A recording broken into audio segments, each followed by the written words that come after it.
that gift, learn about it, become more passionate about it, work extremely hard at it, and one day you'll turn back around, you get to inspire somebody else to go after their goals, their dreams, their gift. That's where that came from. As far as genetics is concerned, it is what it is. I mean, I've seen a lot of guys from my own neighborhood of Seattle, Washington, probably could have been Mr. Olympia. They just didn't maybe care to excel. Ain't no different than a person that's probably, you know, first grade reading at an 8th grade reading level, probably thinks that his, you know, stuff don't stink, and they just think that he should just skate by and do well in school, but then they end up dropping out. I don't know. I think the goal is to understand that there are genetic limitations. Like for me, I couldn't play professional basketball. Too damn short and wasn't good enough, just the way it is. Doesn't mean that you cannot be better than where you started. That's the biggest thing.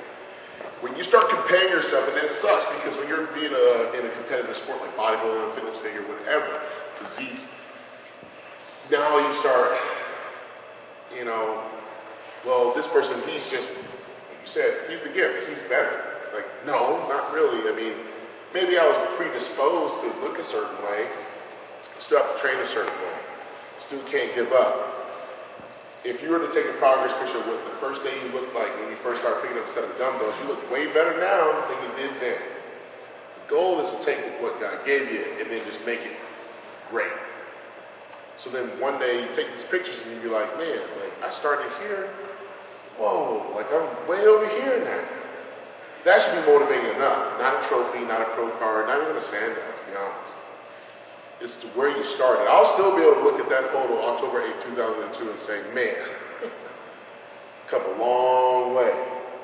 And that's the cool part. So when you think about genetics, it's what you make of it.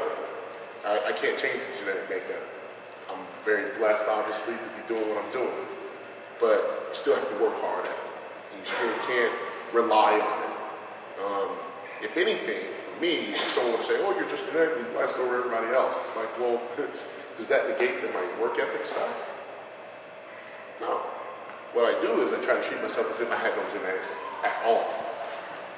And not use that as a crutch that this is going to help me win more sandals. It's like, well, I'll let you guys think that that's what that nickname is and all sort of stuff. And I'm just sitting at home playing PlayStation. When I'm really in the gym, like last night at 2 a.m., you know, killing legs. If you can decide to just work your butt off and have fun with it, you will be better than where you started. And that's what it really comes down to. We probably got a couple more we got to get going. I know I'm starving, but hate to cut it short, but I want to get this lady in the back. Yeah. So is being at the top, like all you at the gym and you're thinking about how good it would be to like be Mr. Olympia or to be like at the top of your sport, does it feel as good and as gratifying as you thought it was going to be? I think for myself, like I said before, the first one, you know, I don't really think of it as the best one. I think I won't really be able to answer that until I'm done. The good thing now is that I'm starting to learn and to enjoy the process of being the best at what I do. Not being better than everybody else, being the best at what I do. And challenging myself every day and understanding this is a process and it's a great journey. When they say stop and smell the roses, that's what I'm doing. I'm acknowledging that I'm blessed enough that be talking in front of a group of people like yourselves, actually willing to sit here and listen to my perspective on life, bodybuilding, nutrition, training. That's pretty cool, because when I grew up, I didn't really think that this was where I would be. So ultimately, I mean, I'm all right, but now it's like, how far can I take this? How many more lives can I inspire to just do better, to want better, to decide? So essentially, it's just cool. I could probably say the same for you. For me, I mean, you probably inspire more people doing this than you did in soccer. You know, because everybody can't do no bicycle kick, or everybody can't, but you know what? Everybody can't do this for sure. That's for certain. Some people get lucky to do a bicycle kick and hit a game winner, whatever, 50-yard goal or whatever it is. So people get a lucky jump shot. But you know what I was told by one of my best friends after I won the Olympia? Anyone can hit a lucky jump shot, see if you can do it again. Like, man, I just want to get with you, dog. Let's square up on his dog. Let's square up. And he was like, anyone can do that. I was like, well, not real. You know, now I'm being all, not everybody. You know, 13 of us, you know, but it's the challenge. Life, the challenge.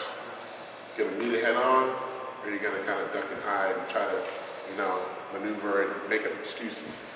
Now it's just on that point where I'm just enjoying this journey, because I'll say this and I'll let her answer. I'm probably going to retire in the next 6 years.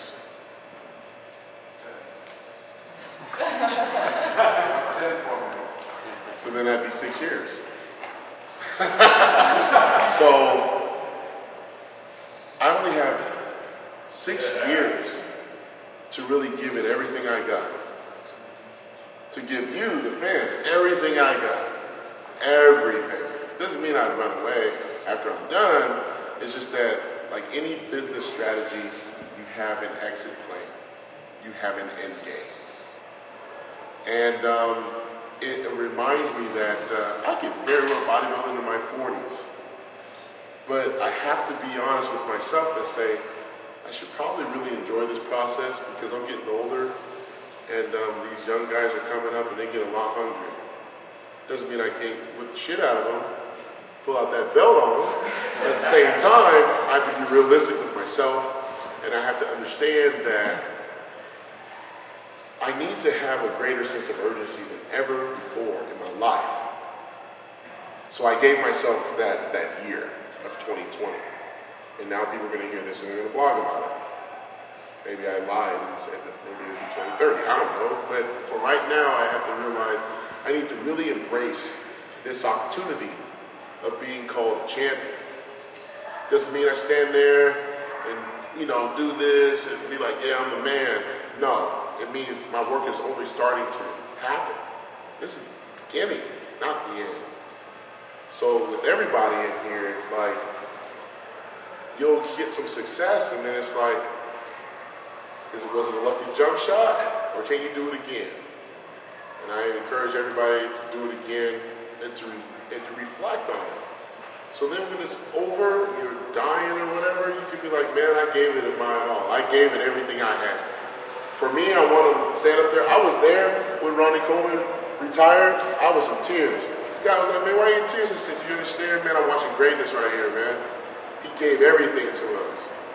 I want that same feeling, that I know that I walked away saying I gave him everything I had for everybody. So it's like you just want to embrace that. You just want to embrace that journey. You want to embrace that life. And you don't want to look back and say, man, I had regrets. Yeah, one more question that we got, John. Yeah. By the way, you're very articulate. Oh, thank you. As well. I just want to know real quick, change a little bit. How many push-ups can you do? Me? Alright. I ain't gonna do no push-up contest right now, but I've been able to do 100 consecutively. Definitely crazy for me to do that. My shoulder doesn't like me doing that, but I've done it. Yeah. I did it one time at an expo. A guy wanted a t-shirt, he wanted a free shirt. I said, man, do 100 push-ups. He's like, you do it with me. I was like, all right. So I did it. And I got, I think it was like 103 or something like that. He got 100, so I had to give him a shirt. Yeah. I haven't done push-up contest, but I definitely have done bench. So I know I can bench my body weight 128 times. Which is a little, that's half body weight, sorry. Half body weight 128 times. And body weight was 28, I think, the last time I did it, which was like 2 years ago. So push-ups sort of like half body weight, so can't say I can do 128, but maybe. I've never done a push-up. Well, I do push-ups, but not in that fashion. I know. So half body weight bench press, 128.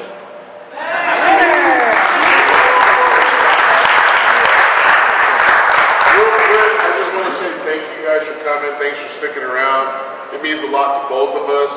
you know, as we get ready to defend our titles and stuff, when we meet you guys at these appearances, it does resonate through our bodies when we're getting ready for this competition prep.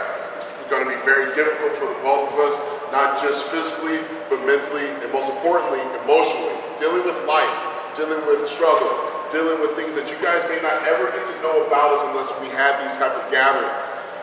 When you guys come to meet us and shake our hands and take pictures and post them online and say these kind words, it does mean a lot. You guys may not think it does because we may not be able to acknowledge you back, but this is where we get to right now and say thank you from the bottom of our hearts, that without you guys, we would not be motivated to continue to travel the world and decide to be the best we can be, so that one day, one of you guys can be exceptionally well at whatever it is you do. And you know, I'm very blessed to be in this position as Mr. Olympia, but to be honest, that title doesn't define the man that I am. I'm still Heath, and I just want to say thank you.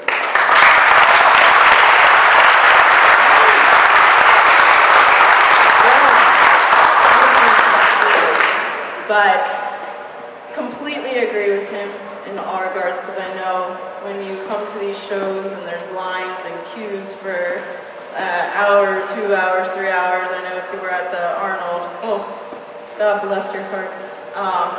You don't get a whole lot of time with us, and it's not because we need to rush through you and we don't care, but it truly, we love every single one of you. So this is why we do so much traveling, so you get the chance to meet us and talk to us. Because yeah, when you do stand in those long lines, we don't have a whole lot of time for you. So I hope we got to answer all of your questions that you wanted, and if you have time and we're back out there, I know I'll be standing at our booth here all morning. So if there's something you didn't get to ask, hopefully that will be your chance to ask one more time. So thank you. Enjoy the show.